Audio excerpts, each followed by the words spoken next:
Hey guys, YouTuber 100 here.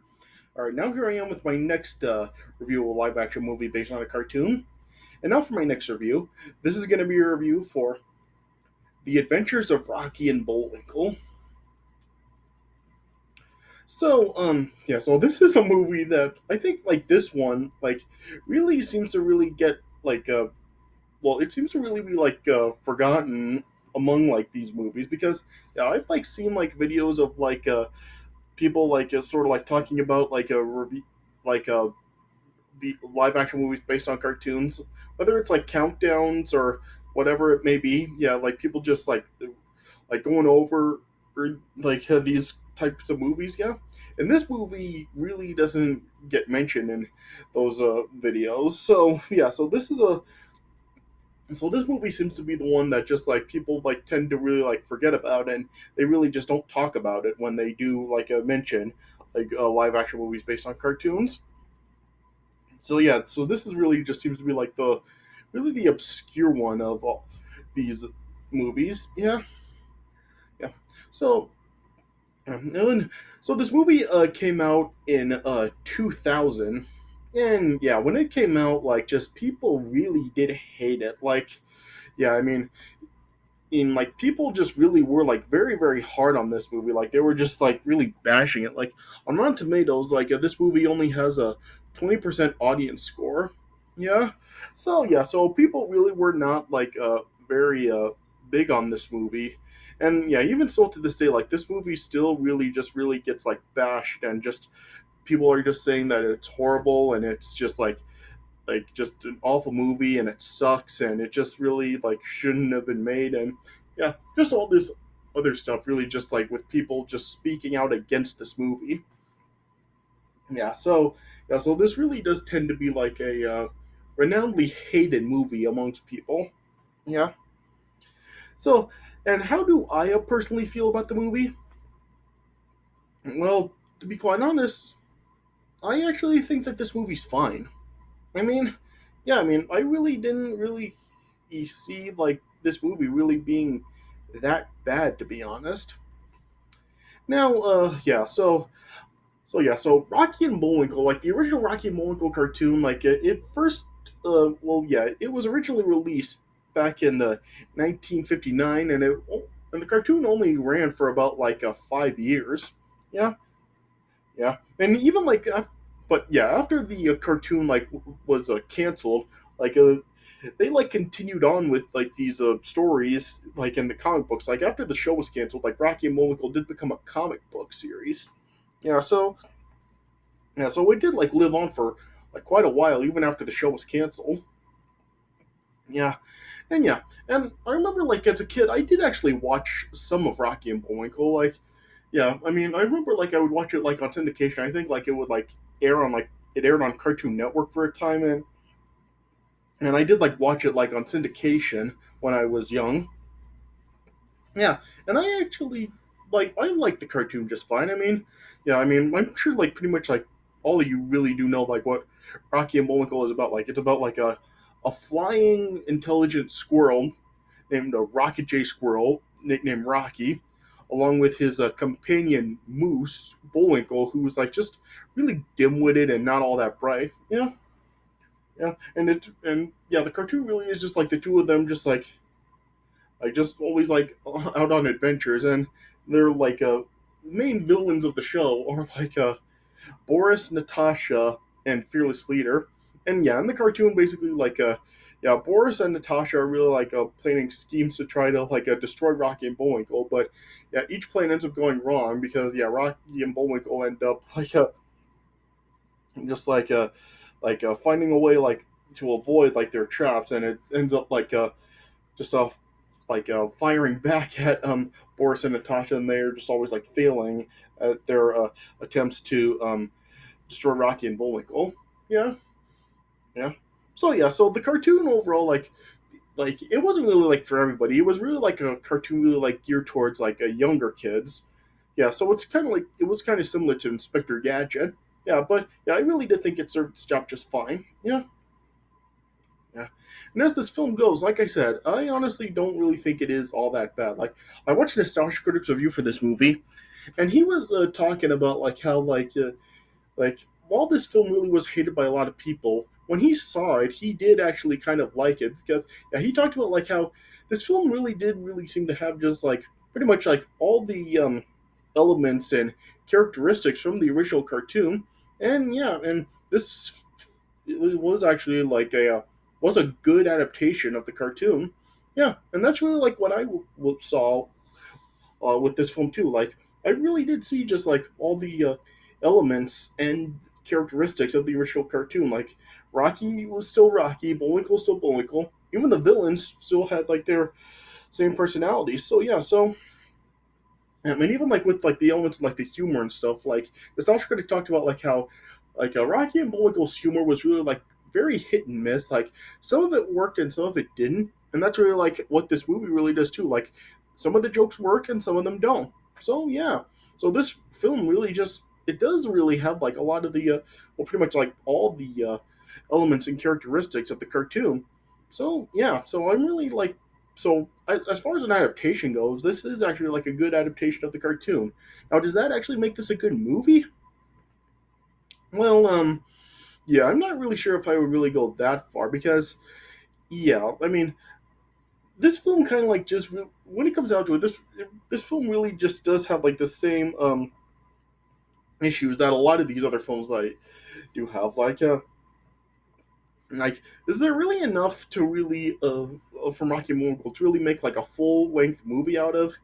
Yeah, probably not. But yeah, I mean, but yeah, like I said, just yeah, this movie really just yeah, it really does have all the elements of the cartoon. If you do know Rocky and Bullwinkle, like pretty pretty much you'll see like everything that you know from the cartoon in this movie. So it's kind of similar to what I was talking about when I was reviewing Popeye. How like if you do know Popeye really well, that well, like it would have like a lot of the stuff that you know from the cartoon in the movie, and it's the same case here. Uh, if you really are like very familiar with Rocky and Bullwinkle, like everything that you do know from the cartoon will be in this movie. So yeah, so yeah. While I can't really say that this film really is like I can't really go so far to say it's good, like it still does like have the elements of the cartoon, and it probably is like probably the best adaptation of a cartoon turned into a live action movie. Like, yeah, this is actually like a good adaptation of the original cartoon. So yeah, so as far as that goes, I mean, I really can't find too much to really complain about. I mean, yeah, some stuff works about it, some of it doesn't. But I mean, that was really how Rocky and Bullwinkle really was. So yeah, so I really don't think that this movie really is like deserving of all the hate that it has gotten. I really do think that like it really is overhated and not really as bad as people really are saying. So yeah, so I honestly think it is just I think it's all right. I really don't think that it is really as bad as people really do say. Yeah. So yeah, the setup for this movie I actually do think is kind of creative. Like this film like does establish in the beginning how like Rocky and Bullwinkle has been canceled for like 35 years, and it just shows how Rocky and Bullwinkle are living like in reruns of their cartoon. Yeah. And it's also like talking about like how fearless leader Boris and Natasha lost pretty much all their power in Potty Pennsylvania after the Cold War ended. Yeah. Yeah, and the premise for this movie is that fearless leader Boris and Natasha, like like they end up like escaping from their world, and they end up like entering the real world after they like trick an executive into signing a rights contract to their series and greenlight a potential movie. So that ends up like they end up like entering like the real world, and they actually become live action. Yes, and so in this movie, Fearless Leader is played by Robert De Niro. Uh, Boris is played by Jason Alexander, and Natasha is played by Rene Russo. Yeah, and as far as their performances go, I mean, I don't know. I mean, their accents really are like not very good, but I mean, I guess they do get like the mannerisms down of the original characters. Yeah. So yeah, so their performances are like kind of hit and miss. Yeah, yeah, and then after this was like discovered by like the FBI, they then decide to actually bring in Rocky and Bullwinkle to stop fearless leader Boris and Natasha. So yeah, so Rocky and Bullwinkle also end up getting pulled into the real world as well. Yeah, and yeah, and in this film, like when Rocky and Bullwinkle are in the real world, they're CG animated, and they actually do look pretty good. It's not like other films where like CG is just like so bad that you just like so know that they're not really there. Like the CG for Rocky and Bullwinkle in the real world, it is actually pretty convincing. Like it does, I do actually believe that they really are there. It really does look very good, as if they're really there. So yeah, so so they do a pretty good job for like the animation for Rocky and Bullwinkle in this movie when they are in the real world. Yeah, and basically like that is basically the premise for this movie: how Rocky and Bullwinkle are just brought into the real world to stop Boris, Natasha, and Fearless Leader. And I guess I should also mention that like the fearless leader's plan in this movie is to actually hypnotize like pretty much the entire world into voting him as a president of the United States.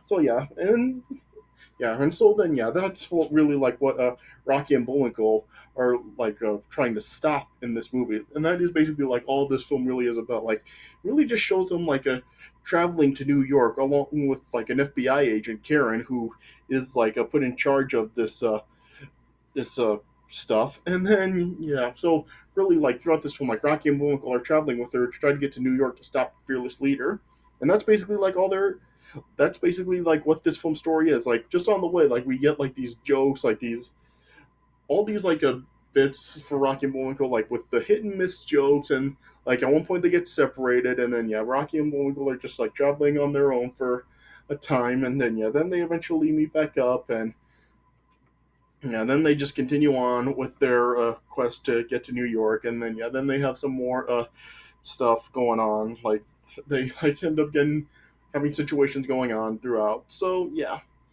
like I said, I mean, while this film really probably really doesn't have any point of really existing, like for what they did do with this film, they actually did a pretty well done job of actually doing an adaptation of Rocky and Bullwinkle. Like I said, all the elements and characteristics from the original cartoon really do seem to be in this movie.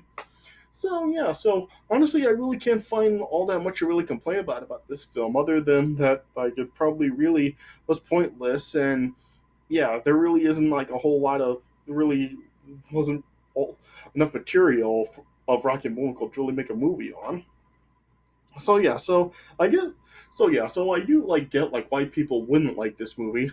Yeah, when it comes down to it, I really just think it really just comes down to if you're a fan of Rocky and Bullwinkle or not. Like, if you're a fan of Rocky and Bullwinkle, you'll probably like this movie, and if you're not, you'll probably just this film probably just won't have anything to offer for you. Yeah, unless you're like just a young kid, then I get the feeling that is probably like the demographic that this movie really was geared towards. So that's really like the best way I can put it. So honestly, I really don't think it really is that bad. So so I really do think that it really doesn't deserve all the hate that it has gotten over the years. So I would probably give this film probably like a 2 stars out of 4. Yeah. All right. So I guess I'll just start talking about the premise of the movie. Yeah. So like I said, this movie starts off by showing how like Rocky and Bullwinkle have been just living a very mel- uh, melancholic. Oh gosh, I can't even say the word. Yeah, they're just like been living in reruns ever since like their TV show was canceled, held in the '60s. Yeah, and it shows that like their home in Frostbite Falls has just been in deforested, and like it also shows how like Rocky like has doesn't have the ability to fly anymore. And and it shows that the narrator for the show, who like we never do actually like see in the film, like it shows that he's now living with his mother. Yeah, but then it shows how fearless leader Boris and Natasha, like I said, like they just don't have any power anymore since the Cold War ended. Yeah, And then it shows then they tunnel to a Hollywood film studio and they trick an executive into like signing a rights contract to greenlight a potential movie for them, and then it, like she ends up like inadvertently pulling them into the real world where they become live action. Yeah. And then, as 6 months passed, then it was then like shown how Fearless Leader and his minions now like have made like their own like television network, RBTV, which stands for Really Bad Television, which is a TV network in New York City that actually like is like a trap to actually hypnotize people like all across America into voting Fearless Leader as the next president of the United States. Then when the FBI then heard about like Fearless Leader's plan, then the director Cappy Von Trapman then deploys one of his agents, Karen Sympathy, who's played by Piper Perabo in this movie.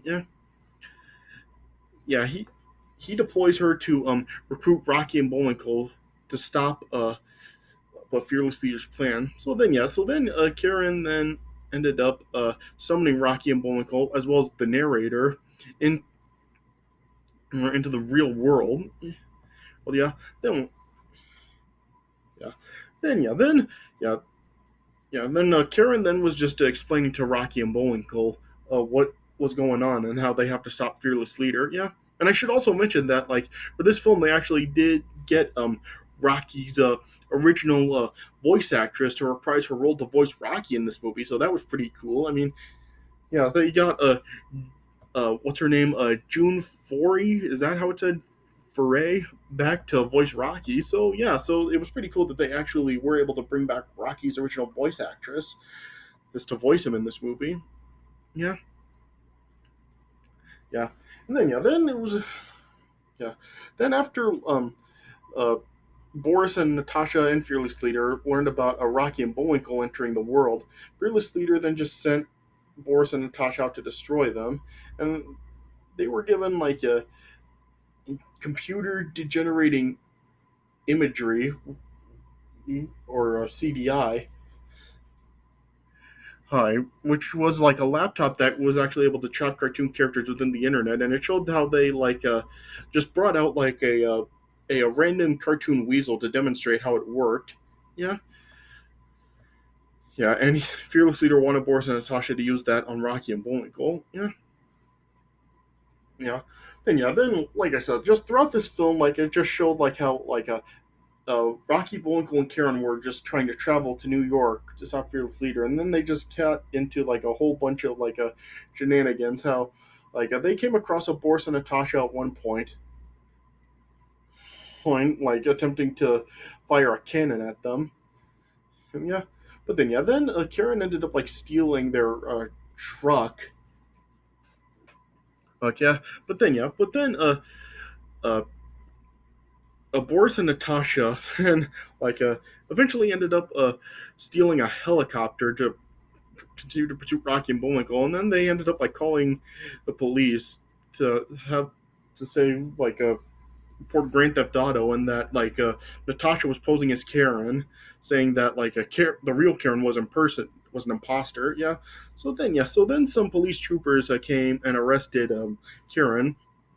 Yeah, and one of these state troopers was played by John Goodman, and it has like a really weird joke here, which I don't quite understand.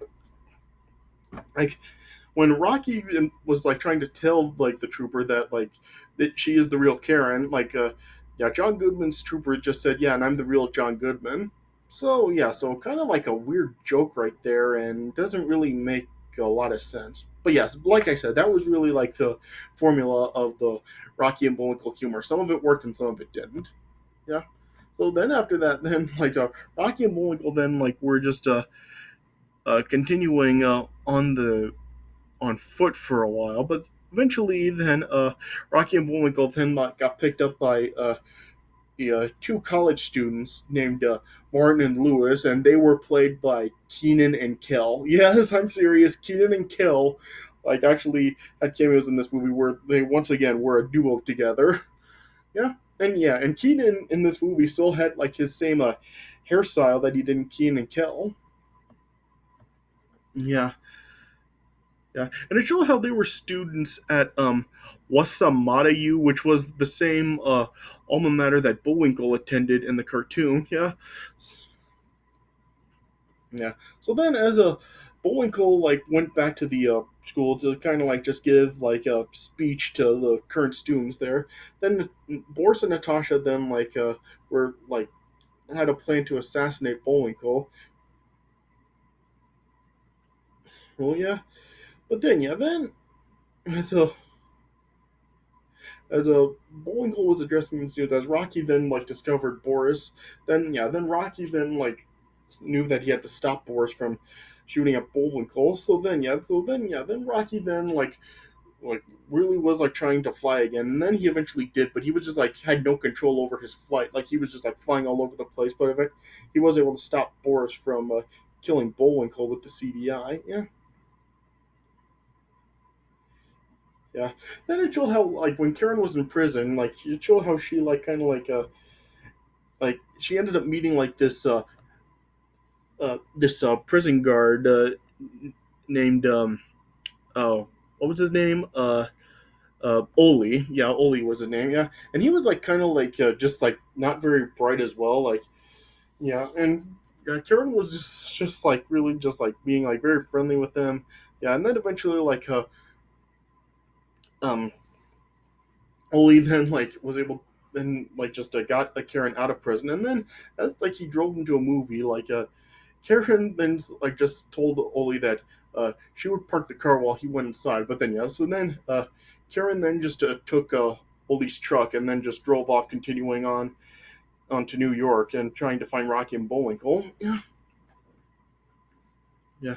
Then eventually, then Boris and Natasha then were like just chasing Rocky and Bullwinkle through Chicago, but eventually, like in the pursuit, like their helicopter ended up disintegrating. Yeah. So then yeah, then eventually Rocky and Bullwinkle then reunited with Karen, but then yeah, then they got arrested by like just state troopers from several different states. Yeah, and it showed how like in court, like just state troopers from California, Arizona, New Mexico, Colorado, Kansas, Oklahoma, Missouri, Illinois, Indiana, and Ohio were all prosecuting Karen Rocky and Bullwinkle. It showed that then the judge, who was played by Whoopi Goldberg, then like discovered it was Rocky and Bullwinkle in the court. Then yeah, then she just told the district attorney that celebrities are above the law and dismissed the case. Yeah, yeah. So then Rocky, Bullwinkle, and Karen then like continued on to get to New York. Yeah. Then they eventually ended up buying a rickety biplane so they could get to New York fast enough. Yeah, and it showed that like the salesman for the plane was played by Jonathan Winters, and Jonathan Winters actually had like three different cameos in this film. All he was like played three like different characters in this film, which was kind of odd. Yeah, yeah. Then as Rocky and Bullwinkle and Karen were like flying in the plane to get to New York, Boris and Natasha were once again after them. Yeah. Then it just like showed how just the plane was just like it couldn't carry like all three of Rocky and Bullwinkle and Karen together. So then yeah, then Karen then just like asked Rocky to just like fly her down to the ground, and Bullwinkle would take over flying the plane. So yeah, and initially like Karen fell out of the plane. Rocky couldn't fly again. Yeah, but eventually then Rocky then did like save Karen, and this time like he was actually like able to control his flight. Yeah. So yeah, so Rocky ended up like flying Karen to New York as Bullwinkle like continued flying the plane. Yeah. Yeah. Yeah. And it showed how like I guess I should also talk about how after just like all these failed attempts to capture Rocky and Bullwinkle, like Boris and Natasha then were just like considering retiring their jobs, and they just lied to Fearless Leader that they defeated Rocky and Bullwinkle because they just felt that they had already won anyway. Yeah, yeah. And then yeah, then eventually Rocky and Karen then arrived in New York, and then it showed how everybody in New York was already starting to be was already being hypnotized by Fearless Leader. Like Fearless Leader's TV network was like playing on pretty much every TV in the city, and yeah, everybody was just being hypnotized by simply watching it. Then eventually Rocky and Karen ended up arriving at the really bad television studio, yeah. And then once like at first Karen just like tried to infiltrate the studio, just like tr- having everybody stop and just put their hands up. But then eventually Fearless Leader turned on a TV, and then that was starting to phase Rocky. And as Karen was distracted trying to snap Rocky out of it, then Boris and Natasha then captured uh both Karen and Rocky. Yeah, yeah.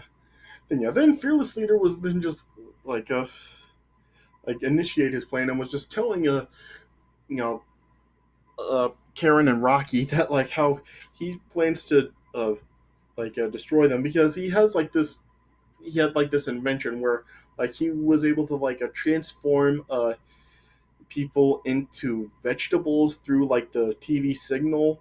Like he would be able to like get the signal waves into people's brains, and it would like have this power to like transform them into vegetables. Yeah, it is like kind of confusing as to how that works, but yeah, that's what it is. Yeah.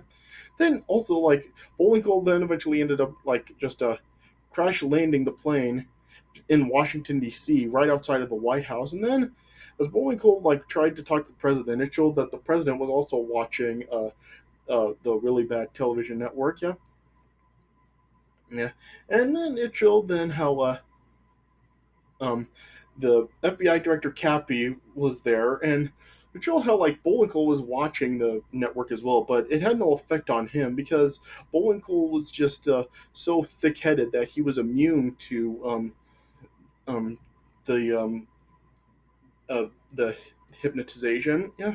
So then Cappy then like realized that he had to really get Bullwinkle down to New York, and the fastest way to do it would be to email Bullwinkle and go to the really bad television studio. Yeah. So that's then Cappy then just shoved Bullwinkle into like the computer server, and then emailed a Bullwinkle to the studio. Then Bullwinkle got to the studio just in time, and then it showed how initially Fearless Leader's address to the nation to like get everybody to vote for him was was initiating, but then Bullwinkle then like was able to like get in the path of the signal waves, and then it ended up like cutting off signal to everybody briefly, and he was also able to restore Karen and Rocky to normal. Yeah. Then a fight broke out between Rocky, Bullwinkle, Karen, and the villains, and then eventually you know, then Rocky and Bullwinkle and Karen were able to capture Fearless Leader Boris and Natasha. Then Bullwinkle then finished addressing the public, and they were just telling the public to just vote for whoever they want, and Karen also just said that whoever wins to please replant Frostbite Falls.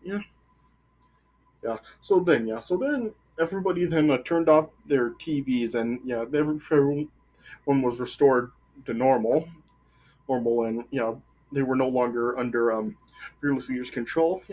Then Bullwinkle then like accidentally ended up activating the CDI, and then and Fearless Leader Boris and Natasha were then like transformed back to their animated forms, and then they ended up getting banished to the internet. Then yeah then and, then it showed how RBTV was renamed to Rocky and Bullwinkle Television, and Rocky and Bullwinkle's careers were now renewed in TV. And then Karen just thanked Rocky and Bullwinkle for their help, saying that they make a great team. And then Karen bid her farewells to Rocky and Bullwinkle. Then she arrived back at the movie theater to date Oli, and then it showed how they were seeing like the new Rocky and Bullwinkle movie. And then it just ended showing how Rocky, Bullwinkle, and the narrator had all returned home, And yeah, and it showed that Rocky and Bullwinkle will now like have their new home. Like Frostbite Falls was now rejuvenated, and then it showed how Rocky also had the ability to fly, and then it ended with like Rocky flying into the sky with a trail of smoke behind him, and Rocky was able to like spell out the end, and then it just had Rocky and Bullwinkle saying goodbye, and then yeah, and that's how the movie ended. So yeah, so like I said, like while I can't really say this is a good movie because yeah, there like I said there really wasn't like a whole lot of material to really make a Rocky and Bullwinkle movie for, and it really doesn't work as a feature film. Yeah, but yeah, it's like I said, it is still like a actually a good adaptation of the cartoon. Like it has really like all the elements and characteristics of the original cartoon. Like some humor works, some doesn't. Like the characters are still like the famous characters that people do know. And yeah, and really just I really can't find a whole lot to complain about with this movie as far as like an adaptation goes of the cartoon. So yeah, so I really do think it does succeed at that. Yeah. So, like I said, this film really just recommending this film. It really just does come down to whether you're a fan of Rocky and Bullwinkle or not. If you are a fan, you will probably like this movie. But other than that, like this movie will probably have nothing to offer for you unless you're a little kid. So yeah. So that really just does really just does come down to that whether like this film would like give a recommendation of this film to you. So it just really comes down to that. Yeah. So, like I said, I would probably give this film 2 stars out of 4. I do think that it's all right and not really like as bad as people say it is at all. I really do think that it really gets like too much hate and it deserves more credit than it's given. All right. So yeah. So I guess that's the best way I can put it. All right. So I guess that's all I really have to say about it. All right. So this does it from our review of the Adventures of Rocky and Bullwinkle. So I hope you guys did enjoy this review. So yeah. Well, thanks for watching, and I'll see you guys later.